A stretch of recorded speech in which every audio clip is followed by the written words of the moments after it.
I need a one dance, got a Hennessy in my hand. Hola, ¿qué tal amigos? Bienvenidos a un nuevo video en la playlist de neurología. Hoy empezaremos con el estudio de los tractos descendentes, enfocándonos únicamente en el tracto córtico-espinal. Como les voy a explicar dentro de unos minutos, existen otros tractos descendentes que son muy importantes, sin embargo estos los vamos a explicar en otros videos. Hoy solo vamos a ver el córtico espinal, porque es uno de los más importantes, entonces merece tener su video único. Bien, me gustaría pedirles un like, que se suscriban y que comenten si este video les sirve y les ayuda a entender el tema. Entonces, pues nada más para recordarles qué es un tracto. Pues si recuerdan de los videos de tractos ascendentes que ya vimos todos esos, un tracto es nada más un conjunto de axones que se mueven dentro del sistema nervioso central, y ya sea hacia arriba o hacia abajo.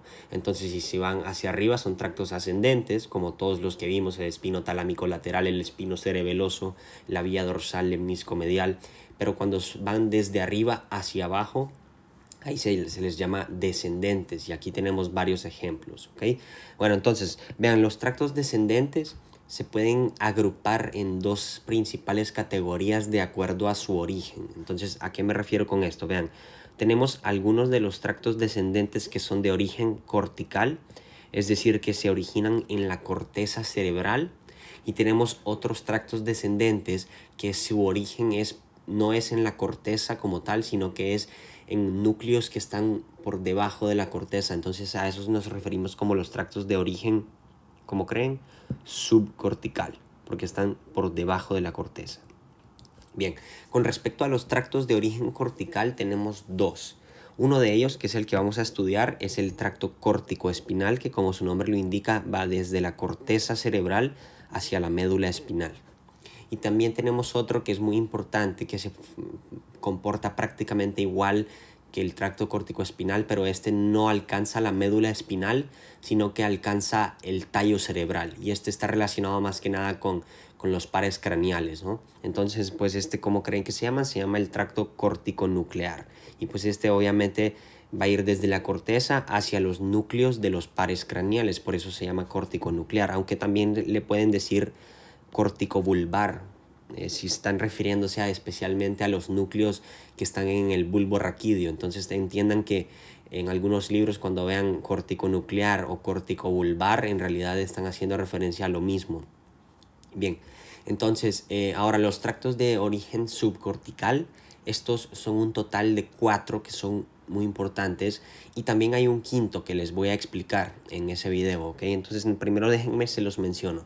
El primero de ellos, que probablemente ya lo han escuchado si han visto los videos de neurología en toda esta playlist, tenemos uno que empieza con la letra B, que es el tracto vestíbulo espinal, que como su nombre lo indica, va desde los núcleos vestibulares hacia la médula espinal.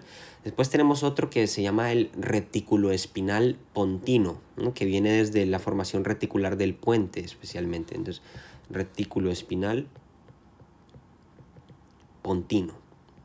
Y vamos a ver que estos dos, el vestíbulo espinal y el pontino, son bastante parecidos en cuanto a sus funciones. Después tenemos otros dos que también se agrupan porque comparten varias características. Es el rubro espinal, que viene desde los núcleos rojos, y el retículo espinal vulvar, ¿okay? El retículo espinal vulvar, que viene de la formación reticular del bulbo raquídeo.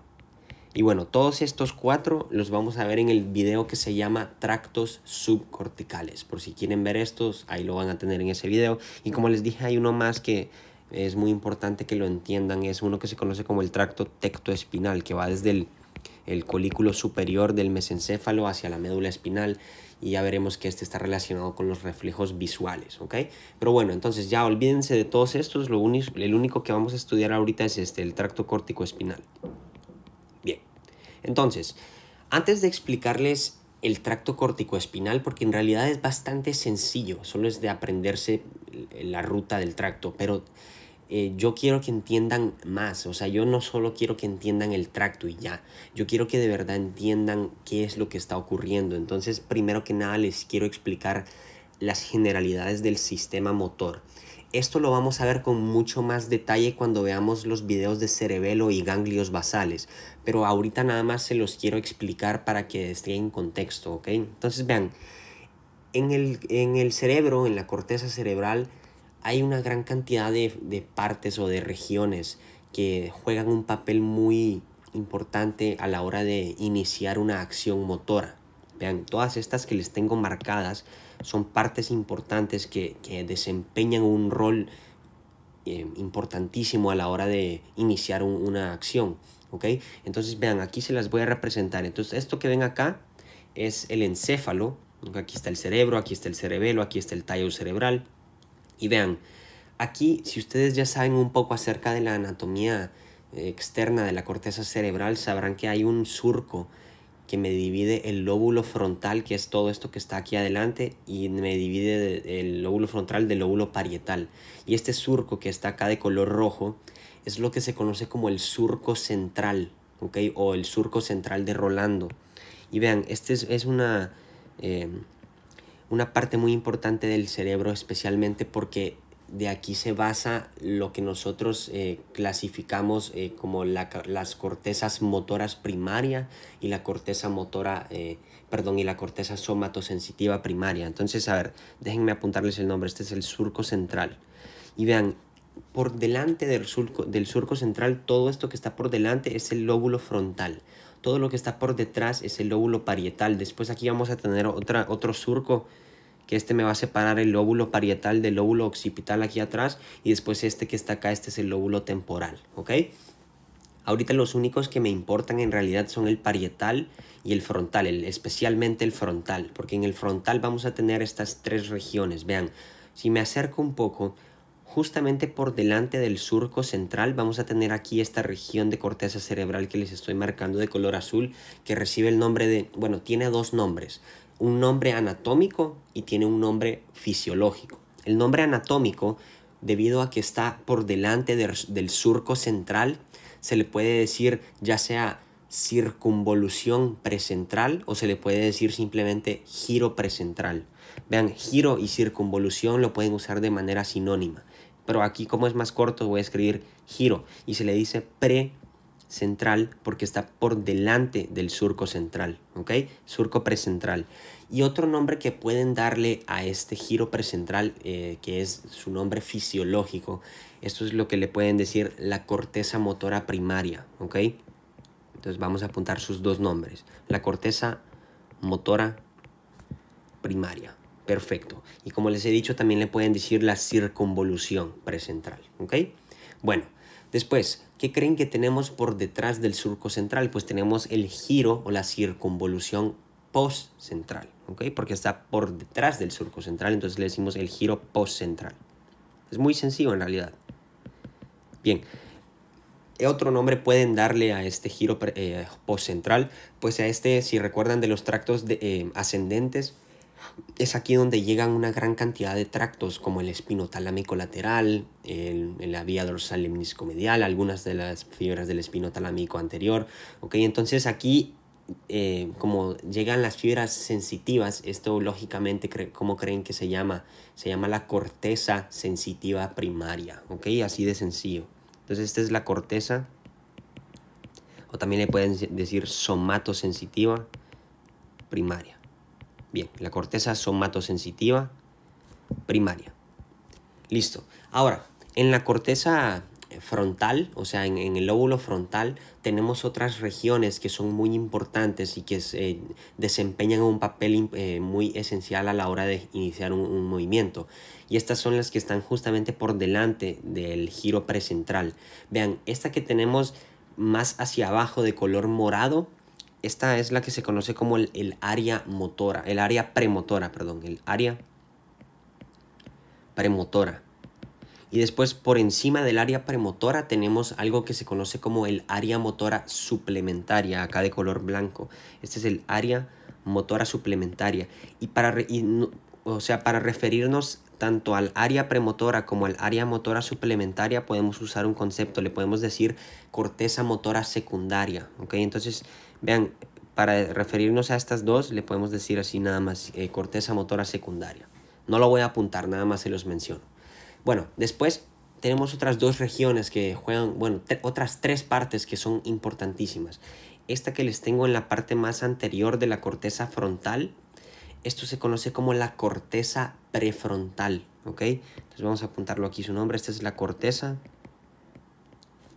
prefrontal. Y por último, bueno, tenemos otras dos. Esto que está acá de color rosado, que en realidad puede confundirles el hecho de que lo haya pintado acá, pero es que nada más es para darles a entender que está en la profundidad del hemisferio cerebral. No crean que esto que está acá de color rosado está en el lóbulo temporal. No, estos son los ganglios basales y obviamente hay el núcleo caudado, el putamen, el globo pálido, todo esto forma parte de los ganglios basales, pero nada más se los he representado como este circulito, porque pues esto ya tendrá su video específico, ¿ok? Entonces nada más se los estoy representando así. Estos son los ganglios basales. Y por último tenemos esta parte que es importantísima, aquí este circulito de atrás, que este es el cerebelo, que también es muy importante. Bien, ahora les quiero explicar cómo es que, o sea, cuáles son los pasos o qué es lo que ocurre a la hora de iniciar una acción. O sea, cuando yo, digamos, les tengo aquí el ejemplo de que imagínense que yo quiero agarrar una botella de Coca-Cola y tomarla. ¿Qué es lo que tiene que ocurrir aquí a nivel del cerebro para que esta acción pueda ser llevada a cabo? Es muy sencillo, vean. Se los voy a explicar con este dibujo de arriba. Imagínense, cuando yo quiero agarrar una botella de coca o lo que quieran hacer, ustedes primero tienen que pensar en eso. Pero cuando uno piensa en algo, no siempre lo hace, ¿verdad? O sea, yo puedo pensar en que quiero agarrar esa botella de Coca-Cola, pero solo por pensarlo no quiere decir que lo voy a hacer. Vean, esto es porque el pensamiento surge aquí a nivel de esta parte que les dije que se llama la corteza prefrontal, ¿ok? Entonces la imagen motora, así lo menciona el Guyton, la imagen motora se forma en la corteza prefrontal. Bien, entonces vamos a apuntar primero aquí que el inicio de todo esto es a nivel de la corteza. Solo vamos a poner la C, corteza prefrontal. Aquí se origina la imagen motora. Sin embargo, no se ejecuta todavía. Para que esta acción sea ejecutada, esta información tiene que viajar hacia otras partes. Especialmente se va a dirigir hacia esta estructura que les tengo de color morado, que si recuerdan, este es el área premotora, ¿ok? Entonces vamos a apuntarla aquí de color morado. Este es el área premotora. Y una vez llega al área premotora, de aquí esta información tiene que bajar hacia los ganglios basales y hacia el cerebelo. ¿Por qué? Déjenme les explico de manera muy breve. Bien, vean, el cerebelo es una parte del sistema nervioso central que constantemente está recibiendo información de la propiocepción, ¿ok? Recuerden en el video del tracto espinocerebeloso que tenemos todos aquellos tractos que llevan información propioceptiva hacia el cerebelo. Esto quiere decir que el cerebelo en todo momento sabe cuál es la posición de mi cuerpo de manera inconsciente, ¿ok? Entonces, esto quiere decir que para que yo pueda llevar a cabo una acción motora, mi cerebro necesita conocer la posición de las diferentes partes de mi cuerpo, porque, o sea, no voy a hacer el mismo movimiento para agarrar la botella de Coca-Cola si mi mano está en mi cabeza al movimiento que yo haría si mi mano está en mi rodilla. O sea, vean, el cerebro necesita conocer en qué parte del espacio tridimensional se encuentran mis diferentes partes del cuerpo para que yo pueda llevar a cabo la acción de la manera más adecuada posible y que yo pueda agarrar esa botella de coca. Entonces es muy importante que el cerebelo participe en esto. Ahora, ¿qué tienen que ver los ganglios basales? Pues los ganglios basales son encargados de básicamente permitir que los movimientos sean llevados a cabo de la manera más precisa y de la manera más fina posible. O sea, para que los movimientos no sean ni muy fuertes ni muy débiles. O sea, que sean justamente como debe de ser, que sean, ¿cuál es la palabra que estoy buscando? Que sean delicados, ¿ok? Que sean fáciles de llevar a cabo y que pues no sean así muy bruscos, ¿ok? Bueno, entonces eso es lo que ocurre cuando participa el cerebelo y los ganglios basales. Entonces vamos a ponerlo aquí, los ganglios basales, y también vamos a vamos a ver la participación del cerebelo. Entonces, ¿qué es lo que va a pasar? Del área premotora, la información va a viajar hacia los ganglios basales y hacia el cerebelo, en donde se va a revisar esta información y la vamos a volver a mandar nuevamente arriba, aquí, a estas partes. ¿Y qué es lo que va a pasar? Una vez hemos mandado la información ya revisada, una vez que ya nuestra corteza cerebral ya sabe en qué parte está todo, ¿ok? Es aquí cuando ya vamos a enviar toda esta información a estas 4 partes nuevamente. Entonces vean, partimos del área premotora, la mandamos a ganglios basales y cerebelo y de aquí la volvemos a mandar, pero ahora no solo al área premotora, sino que a estas otras 3, a la corteza somatosensitiva, a la corteza motora primaria y al área motora suplementaria. Y vean, de aquí es que parten los tractos descendentes. Entonces aquí las neuronas que están en estas regiones ahora van a emitir sus axones que van a enviar la información descendente que me va a formar pues los tractos descendentes. Y ahora, esto es muy probable que se los pregunten en el examen. Tienen que saber qué porcentaje de neuronas de cada una de estas regiones contribuye a formar los tractos descendentes, especialmente los tractos de origen cortical.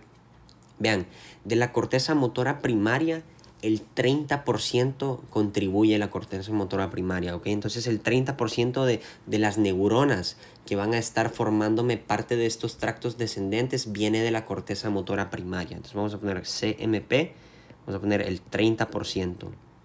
Después, el área motora suplementaria y el área premotora, estas dos que les dije que de manera conjunta les podemos decirle la corteza motora secundaria, estas dos también me contribuyen con el 30%, especialmente el área premotora contribuye con el 15% y la motora suplementaria con otro 15%, y pues eso me da un total de 30%. Entonces vamos a poner aquí que el área premotora de color morado más el área motora suplementaria, estos me dan el 30%. Y ya pues pueden deducir el otro, que esto en realidad es muy raro, y esto es algo que puede parecer contradictorio al principio, porque ustedes dirán, ¿esto significa que el 40% de las fibras de los tractos descendentes van a venir de la corteza somatosensitiva primaria? Sí, mis amigos, aunque suene increíble, pero sí es así. Entonces de la corteza somatosensitiva primaria vienen el 40%. Perfecto. Entonces, ahora que ya entendemos cómo es que se puede decir, cómo es que se programa esta acción a nivel del sistema nervioso central, especialmente aquí en la parte de arriba, ahora sí ya vamos a estudiar pues cómo es que esta información viaja y desciende a través de los tractos descendentes. Bueno, antes, esto es muy importante, existe algo que se conoce como el homúnculo. El homúnculo es muy sencillo, es básicamente, imagínense que esta es la corteza cerebral, aquí imagínense que este es el lóbulo frontal, ¿ok? Aquí abajo está el lóbulo temporal. Entonces, ¿qué es lo que estamos viendo? Pues vean, en la parte medial de la corteza cerebral tenemos representadas diferentes regiones del cuerpo, y en la parte lateral e inferior tenemos otras. Vean, el homúnculo es simplemente la representación de cuáles son las neuronas encargadas de inervar determinada parte del cuerpo. O sea, vean, en la parte más medial tenemos la extremidad inferior y el tronco. En la parte, se podría decir, intermedia y superior tenemos la mano, la extremidad superior. Y en la parte inferior tenemos más que nada las regiones de la cara, la lengua, todo eso. ¿Ok? Entonces vean, esto quiere decir que las neuronas que están a este nivel van a estar encargadas de inervar pues los músculos de la cara. Las neuronas que están a este nivel van a estar encargadas de inervar los músculos de la mano. Y vean, otra cosa muy importante es que el tamaño con el que se representa cada parte del cuerpo es directamente proporcional a la cantidad de neuronas que hay para esa parte. O sea, por ejemplo, aquí la mano está representada de manera muy, o sea, está muy grande la mano aquí pintada. Entonces esto quiere decir que vamos a tener una gran cantidad de neuronas que van a encargarse de regular los movimientos de la mano. Y pues esto tiene sentido porque las manos es algo que usamos mucho y es algo que es esencial para que nosotros podamos movernos, para que podamos agarrar ciertas cosas. ¿Ok? Entonces, por eso es que hay muchas neuronas que están involucradas en el movimiento de la mano. Bien, y pues en otras partes del cuerpo que no son tan, que no movemos tanto, se podría decir, o que no requieren tal nivel de movimiento o de precisión a la hora de moverse, pues ahí lo vamos a ver que está representado de manera más chica o de manera más chiquita a nivel del homúnculo. Y esto es muy importante también cuando hablan en patologías de accidente cerebrovascular, o sea, de infarto cerebral. ¿Por qué? Porque esto quiere decir que si se observa un problema en la parte medial del hemisferio cerebral, esto quiere decir que los problemas van a observarse a nivel de la extremidad inferior, mientras que si la oclusión del flujo sanguíneo ocurre en esta parte, o sea, en las arterias que irrigan esta parte de la corteza, esto quiere decir que los problemas se van a observar en las extremidades superiores y en la cara, ¿ok? Entonces es muy importante eso también. Perfecto. Y ahora, por último, unas áreas adicionales que me gustaría explicarles que hay acá, que probablemente se los pueden preguntar en el examen. Es una de ellas, que es la más famosa de todas, que probablemente ya la han escuchado, es lo que se conoce como el área de Broca. También tenemos algo que se conoce como el área de Wernicke, pero eso no está acá, entonces no se los voy a explicar. Esto lo veremos cuando veamos los videos del cerebro. Pero bueno, el área de Broca, vean, estas áreas que les voy a explicar más que nada son, se puede decir, áreas adicionales que son las encargadas de favorecer diferentes movimientos del cuerpo. Especialmente esta, el área de Broca, que está en la parte más inferior, que está casi cerca aquí del lóbulo temporal. Esta parte está encargada de los movimientos de los músculos de la fonación, o sea, es la encargada de que yo pueda emitir diferentes palabras, ¿ok? Y hay algo muy importante acá, que cuando hay una lesión a nivel del área de Broca, existe lo que se conoce como la afasia de Broca, que aquí esto es cuando la persona, a ver, usen la lógica, si el área de Broca es la encargada de permitirle a una persona hablar y de emitir una palabra, esto quiere decir que si hay un problema acá, pues la persona no va a poder pronunciar las palabras de la manera correcta, ¿ok? Simplemente va a empezar a hablar, pero no va a poder articular una palabra de manera correcta. Pero vean, aquí esta persona sí va a entender qué es lo que quiere decir, porque el área de Wernicke sí está bien, y el área de Wernicke es la parte que pues se encarga de la comprensión de los diferentes conceptos. Entonces esa persona, a pesar de que sepa lo que quiere decir, no lo va a poder decir porque el área de Broca no está bien, ¿ok? Bueno, después otras regiones que tenemos por encima, una es aquí de color rojo por encima del área de Broca. Este es un área que se conoce como el área de los movimientos oculares. Área de los movimientos oculares, que pues aquí, por ejemplo, si hay algún problema que creen que se va a ver afectado, pues los movimientos oculares. Después por encima tenemos otra región que se conoce como el área de la rotación de la cabeza. Y después tenemos otra parte que es muy importante, entonces, el área de rotación de la cabeza. Y después otra parte que esta sí es muy importante, que es el área de las habilidades manuales, ¿ok? Este es el área de las habilidades manuales. Entonces, por si se los preguntan, ahí las tienen. Listo, entonces ahora sí vamos a darle con el tracto corticoespinal, que es lo que estaban ustedes buscando en este video. Entonces, ¿cómo lo vamos a hacer? Vean, primero les voy a explicar todo el tracto con este diagrama. Después les voy a explicar algunas características especiales que tienen que recordar pues ya con más detalle. Aquí lo vamos a ver a nivel del mesencéfalo, aquí lo vamos a ver a nivel del bulbo raquídeo y aquí lo vamos a ver a nivel de la médula espinal. Porque a nivel de estas tres partes ocurre algo que no se los puedo explicar en este diagrama. Pero bueno, entonces el tracto córtico-espinal. Vean, las neuronas, todas aquellas que les dije que estaban aquí arriba, ya sea de la corteza motora primaria, de la corteza motora secundaria, de la corteza motora sensitiva primaria, estas neuronas pues van a estar acá, en la corteza. Especialmente si les preguntan, están en la quinta capa. La corteza cerebral tiene 6 capas. En la quinta capa de la corteza están los cuerpos neuronales de estas neuronas que van a participar en el tracto córtico-espinal. Y vean, aquí hay dos tipos de neuronas. Tenemos la mayor parte de estas neuronas van a ser la que se conocen como las células piramidales, ¿ok? Y estas neuronas pues van a emitir su axón que va a descender, pero vamos a tener otro grupo de neuronas que van a ser mucho más grandes, ¿ok? Y estas se conocen como las células de Betz. Vamos a apuntar aquí su nombre. Las que les tengo aquí de color rojo, de color un poquito de un tamaño más grande, se les dice las células de Betz. Y bueno, ambas en realidad hacen lo mismo, ambas lo que hacen es que envían sus axones en sentido descendente para que formen el tracto córtico-espinal. Ahora, tienen que entender que las células de Betz son muy pocas en comparación al resto de las neuronas. Creo que el libro decía que solamente el 3% de las neuronas son células de Betz. Pero bueno, en esencia todas lo que van a hacer es esto. Van a enviar sus axones. Vamos a primero a representar lo de las neuronas amarillas. ¿Ok? Todas estas envían sus axones. Y después también las células de Betz lo envían. Pero vean, como las células de Betz son más grandes, su axón va a ser un poco más grueso. Entonces aquí va a estar su axón. Listo, este lo enviamos para acá. Y también este.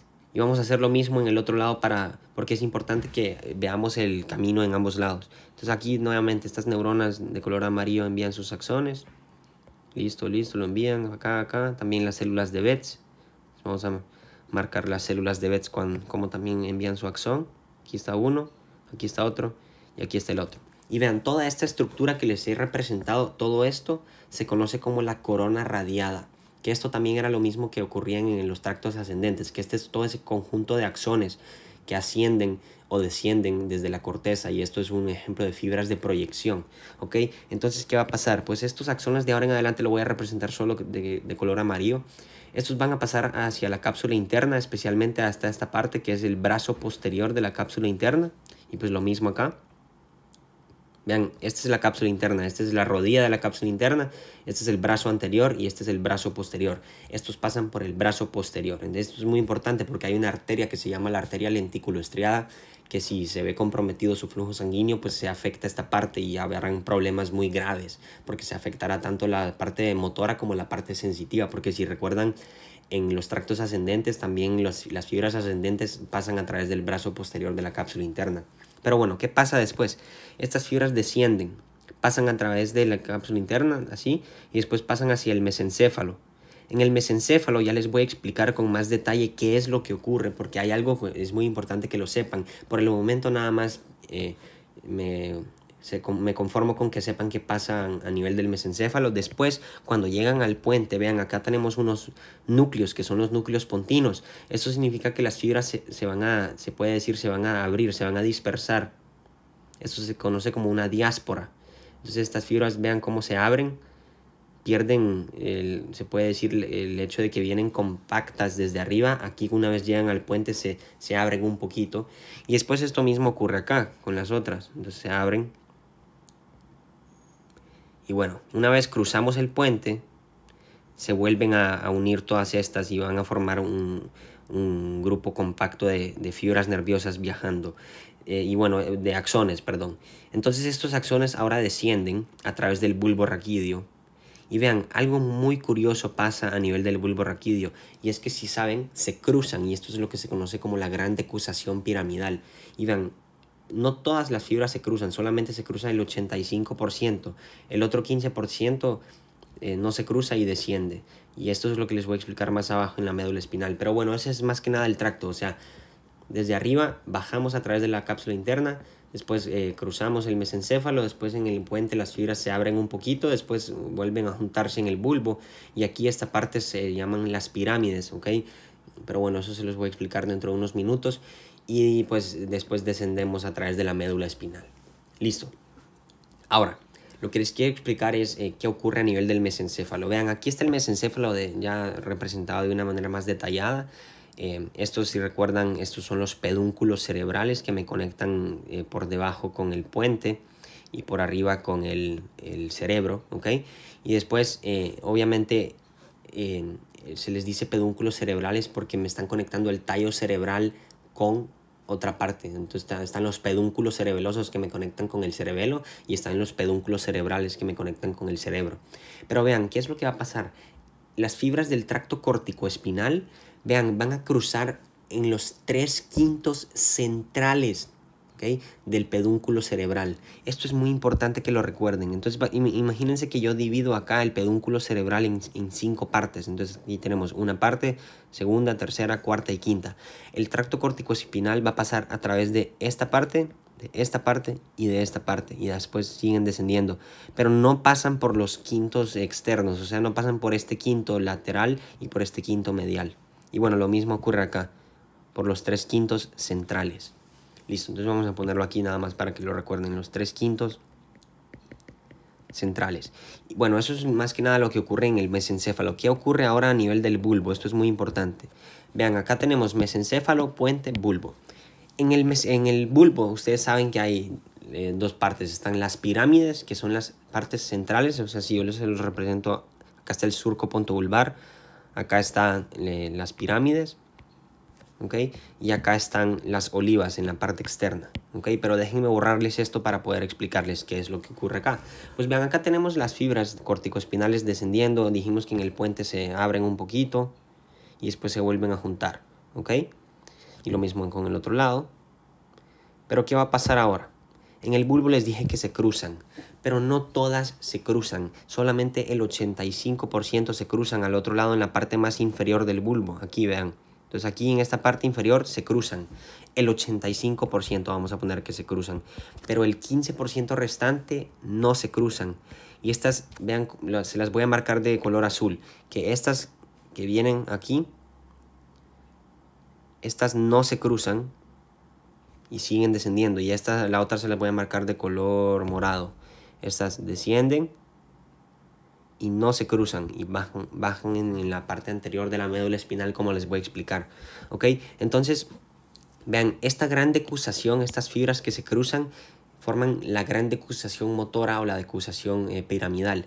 Y se le dice piramidal pues precisamente porque ocurre a nivel de las pirámides. Y también otra cosa importante, al tracto córtico-espinal también le pueden decir el tracto piramidal. ¿Por qué? Pues porque cruza a nivel de las pirámides, ¿ok? Listo. Entonces ahora ya entendemos qué ocurre a nivel del bulbo. Ya lo último que les voy a explicar son estos dos conceptos. ¿Qué ocurre a nivel de la médula espinal? Vean, las fibras que se cruzaron, que son el 85%, esas fibras van a descender en partes diferentes de la médula espinal. Y las fibras que no se cruzaron van a descender por otra parte. Entonces vean, las que sí se cruzaron, imagínense que aquí arriba tenemos la decusación, estas se cruzan. Las que sí se cruzaron van a descender por acá, por el cordón blanco lateral. Lo mismo en este lado, por el cordón blanco lateral. Pero las que no se cruzan, estas descienden por el cordón blanco anterior. ¿Ok? Vean, estas van a descender por el cordón blanco anterior. Entonces lo mismo acá. Estas, las que no se cruzan, por el cordón blanco anterior. Pero bueno, déjenme borrarlo para que no se vea feo. ¿Qué es lo que va a pasar ahora? Pues una vez hemos llegado... No, a ver, antes de explicarles esto, les voy a explicar los nombres. Las fibras que descienden por el cordón blanco lateral, estas se les conocen como el tracto corticoespinal lateral. Las fibras que descienden por la parte anterior, estas se conocen como el tracto corticoespinal anterior. ¿Ok? Entonces vamos a poner aquí tracto corticoespinal lateral, son estas fibras que están por acá. Y el tracto corticoespinal anterior son estas que están acá. Este es el tracto corticoespinal anterior. Listo. Ahora sí les voy a explicar esto. Vean. Existen dos conceptos que son muy importantes que los dominen cuando estudien los tractos descendentes. Son el concepto de neurona motora superior y el concepto de neurona motora inferior. Vean, una neurona motora superior es toda aquella neurona motora que esté en la parte superior del sistema nervioso central. Bastante sencillo, ¿ok? Y estas neuronas motoras superiores lo que hacen es que envían su axón en sentido descendente hacia una neurona motora inferior. Y estas neuronas motoras inferiores son aquellas que su axón se dirige hacia el músculo esquelético, hacia la unión neuromuscular. Vean, aquí a nivel de esta unión pueden haber interneuronas, pero la neurona motora inferior es especialmente la que nace desde la médula espinal y se va hacia el músculo esquelético. Y esto es muy importante porque cuando vean las lesiones, existen lesiones de neurona motora superior y lesiones de neurona inferior, de neurona motora inferior, y estas van a tener diferentes características clínicas.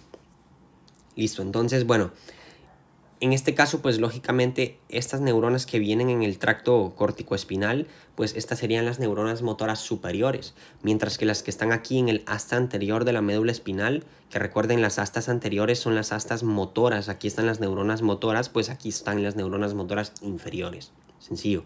Y vean, algo muy importante es que las neuronas del tracto córtico-espinal lateral van a encargarse de inervarme, o bueno, de activar las neuronas motoras inferiores que van a inervar ahora sí a los músculos de las extremidades. Esto es muy importante que lo recuerden. Las neuronas del tracto córtico-espinal lateral van a activar las fibras que van a activar las extremidades, ¿ok? Tanto las extremidades superiores como las extremidades inferiores. Mientras que los axones del tracto córtico-espinal anterior van a hacer sinapsis con las neuronas del asta anterior, pero que aquellas que están relacionadas con los movimientos de los músculos axiales. Entonces, vean.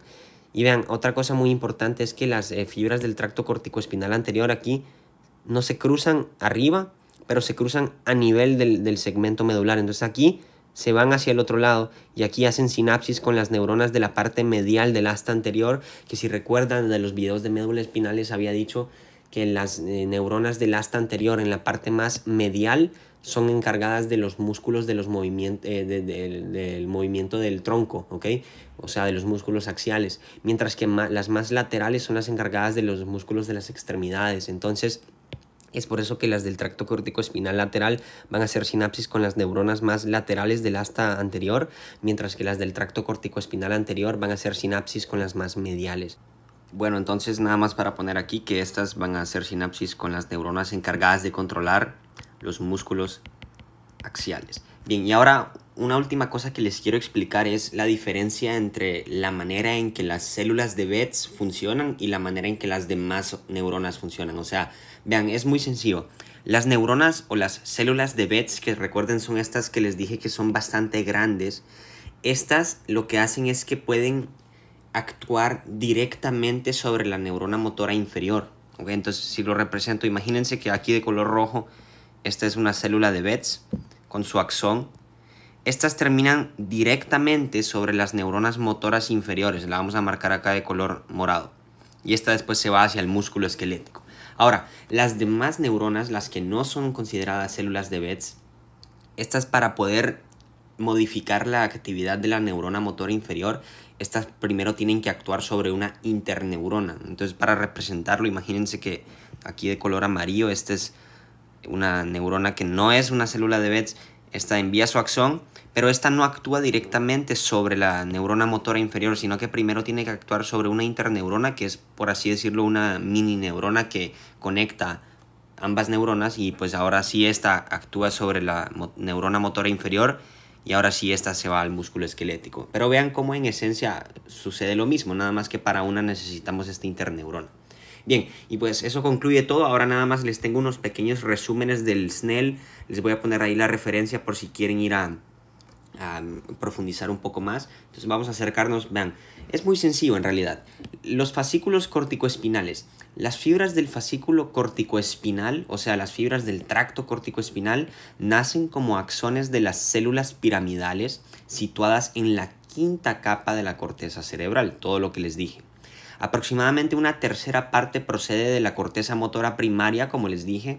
Otra tercera parte se origina de la corteza motora secundaria, que si recuerdan es el área premotora y el área motora suplementaria.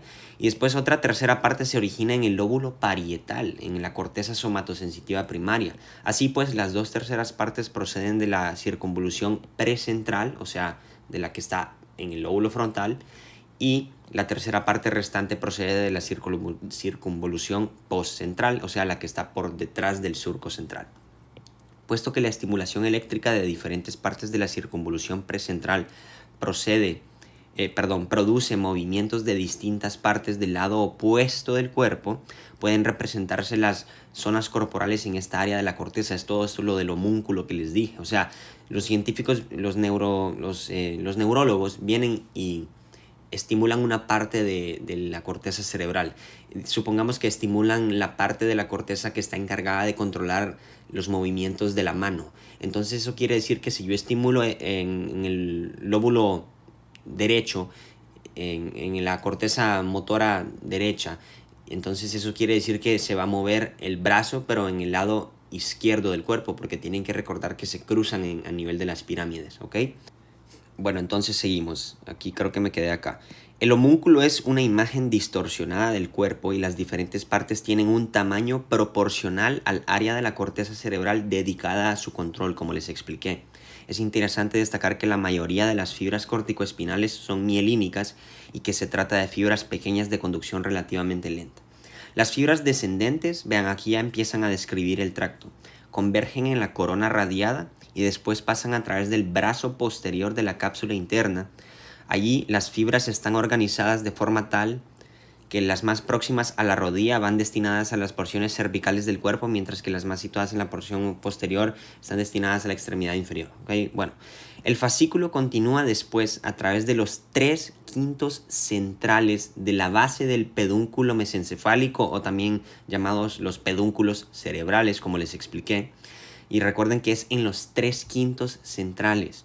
Aquí las fibras relacionadas con las porciones cervicales del cuerpo tienen una situación medial, mientras que las relacionadas con la pierna tienen una situación lateral. Al entrar en el puente, el fascículo es separado en muchos haces por las fibras pontocerebelosas transversas, que estas son las que vienen de los núcleos pontinos, y en la médula oblongada los haces se agrupan a lo largo del borde anterior para formar una tumefacción conocida como la pirámide. De aquí el nombre alternativo del tracto piramidal, por eso es que también le pueden decir el tracto piramidal o el fascículo piramidal. En la unión de la médula oblongada y la médula espinal, la mayoría de las fibras se cruzan en la línea media en la decusación de las pirámides y entran en el cordón blanco lateral para formar el tracto córtico-espinal lateral. Las fibras restantes no se cruzan en la decusación, sino que descienden por el cordón blanco anterior de la médula espinal y forman el tracto córtico-espinal anterior. Estas fibras acaban cruzando la línea media y terminan en el cordón gris anterior de los segmentos, ¿ok? Vean, aquí estas fibras acaban cruzando la línea media en el segmento en el cual van a hacer sinapsis, o sea, en el cordón gris anterior de los segmentos medulares, pero no se cruzan a nivel del bulbo raquídeo. Y bueno, lo último que les voy a explicar acá es lo de las interneuronas, que vean aquí el tracto corticoespinal lateral desciende a lo largo de la médula espinal, sus fibras terminan en el cordón gris anterior de todos los segmentos medulares. La mayoría de las fibras corticoespinales, vean, forman sinapsis con las neuronas internunciales o también llamadas interneuronas, que a su vez forman sinapsis con las neuronas motoras inferiores, que son ya sea alfa o gamma. Con algunas motoras, solo las fibras corticoespinales más largas, o sea, las células de Betz, forman sinapsis directamente con las motoneuronas. Eso es todo lo que les expliqué. Y bueno, hoy sí ya concluimos con el video. Espero que les haya servido, mis amigos. En el próximo vamos a ver aquí cómo pueden observar el tracto córtico-nuclear. Ahí los veo. Chao. I need a one dance, got a Hennessy in my hand.